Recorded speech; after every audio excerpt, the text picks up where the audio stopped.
Assalamualaikum warahmatullahi wabarakatuh. Perkenalkan, kami dari kelompok 4 akan mempresentasikan mata kuliah perancangan dan pengembangan kurikulum tentang landasan dasar pengembangan kurikulum dan relevansinya dengan pengimplementasian dalam pembelajaran statistik di kelas 12 MIPA.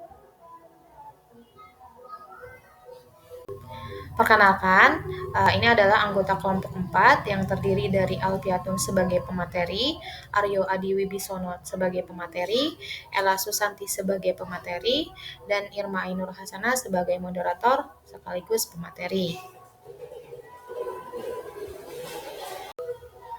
Mungkin materi pertama tentang landasan dasar pengembangan kurikulum dan relevansinya dengan pembelajaran berbasis proyek dalam materi statistik itu ada 4. Yang pertama adalah landasan filosofis, yang kedua adalah landasan psikologis, yang ketiga adalah landasan sosiologis, dan yang terakhir adalah landasan iptek. Nanti landasan-landasan ini akan dijelaskan oleh teman-teman saya sebagai pemateri selanjutnya.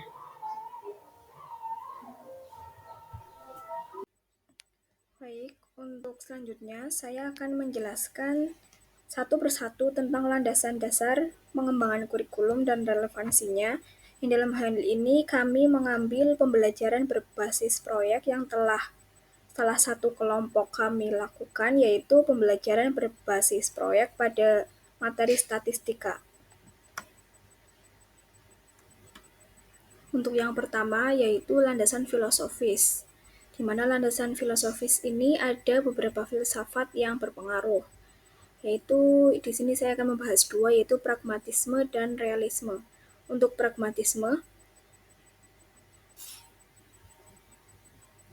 aliran ini menekankan bahwa pembelajaran harus memiliki relevansi langsung dengan kehidupan nyata. Nah, implementasinya pada pembelajaran proyek statistika kemarin, kami melakukan proyek pengumpulan data pada materi statistika dengan terjun langsung ke lapangan. Peserta didik tidak hanya memahami teori statistika, tapi juga mengaplikasikan konsep pengumpulan data, pengolahan, dan analisis data secara langsung. Jadi di sini siswa langsung mengalami pembelajaran nyata. Lalu yang kedua ada realisme. Aliran ini mengedepankan pengalaman langsung sebagai cara terbaik untuk belajar. Implementasinya yaitu dalam konteks proyek ini, peserta didik mengalami sendiri proses penelitian, mengolah data yang mereka kumpulkan, serta menginterpretasikan hasilnya, bukan hanya menerima teori dari guru. Jadi di sini siswa dengan mencari pengalaman langsung di lapangan dengan yang mereka lakukan. Jadi mereka mengambil langsung, menemukan langsung apa yang mereka pelajari. Tidak mendapatkan dari guru, tapi belajar dari kehidupan nyata terkait dengan materi statistika ini. Untuk selanjutnya, proyek pembelajaran statistika ini juga berpengaruh pada psikologi siswa. Di sini ada juga landasan psikologisnya dari dua teori, yaitu teori konstruktivisme dan teori motivasi. Untuk teori konstruktivisme menyatakan bahwa peserta didik lebih baik ketika mereka membangun pemahaman mereka sendiri melalui pengalaman langsung. Nah, implementasinya dengan membagi peserta didik menjadi kelompok-kelompok kecil dan memberikan mereka tugas untuk mencari data sendiri, mereka secara aktif mengembangkan pemahaman konsep statistika melalui interaksi dan eksplorasi.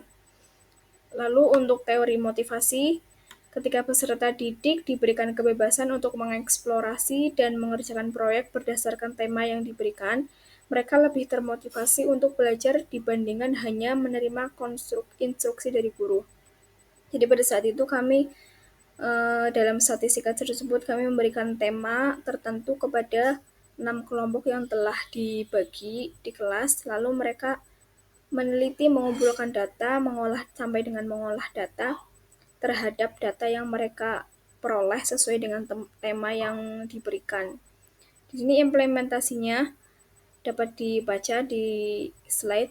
Dalam konteks proyek ini, peserta didik mengalami sendiri proses pembelajaran statistika, Mereka merasa memiliki tanggung jawab terhadap proyek sendiri, sehingga mereka lebih aktif dalam mencari data, berdiskusi dalam kelompok, dan mempresentasikan hasilnya.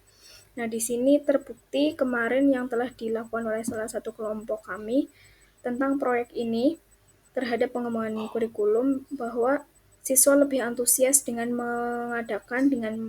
mengimplementasikan pembelajaran berbasis proyek seperti ini. Untuk landasan selanjutnya akan dijelaskan oleh teman saya. Baik, untuk selanjutnya saya akan melanjutkan landasan-landasan dasar untuk pengembangan kurikulum dan relevansinya. Yang selanjutnya adalah landasan sosiologi. Landasan ini berkaitan dengan bagaimana kurikulum harus mencerminkan kebutuhan dan perkembangan sosial di masyarakat. Yang pertama ada kolaborasi. Peserta didik belajar bekerja sama dalam tim dan berkolaborasi untuk membuat proyek, yang merupakan keterampilan sosial yang penting dalam dunia kerja dan kehidupan bermasyarakat. Yang kedua ada interaksi sosial. Peserta didik berinteraksi dengan lingkungan sekitar saat mengumpulkan data, sehingga dapat belajar memahami isu-isu sosial yang terjadi di sekitar mereka. Dan yang ketiga, ada kemampuan berpikir kritis. Dengan tema yang berbeda dalam setiap kelompok, peserta didik juga belajar menganalisis berbagai fenomena sosial berdasarkan data statistik. Pada saat itu, peserta didik diminta membahas mengenai data tentang jenis jajanan favorit anggota kelas mereka, metode pembelajaran yang disukai oleh peserta didik kelas 12 SMA Negeri 6 Kota Cirebon, nomor sepatu guru mereka, dan lain sebagainya.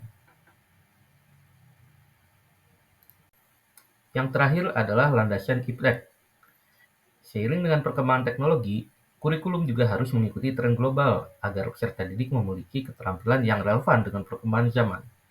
Dalam proyek pembelajaran berbasis statistika, penggunaan teknologi dalam pengolahan data menjadi bagian penting dari proses pembelajaran. Peserta didik menggunakan software seperti Google Form untuk pengumpulan data.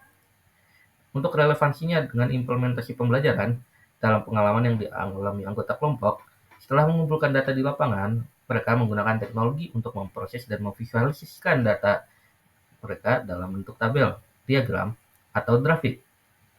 Ini menunjukkan bahwa pembelajaran berbasis proyek tidak hanya meningkatkan pemahaman konsep, tetapi juga mengajarkan keterampilan digital yang sangat penting di era modern. Untuk kesimpulannya, akan dijelaskan oleh teman saya selanjutnya.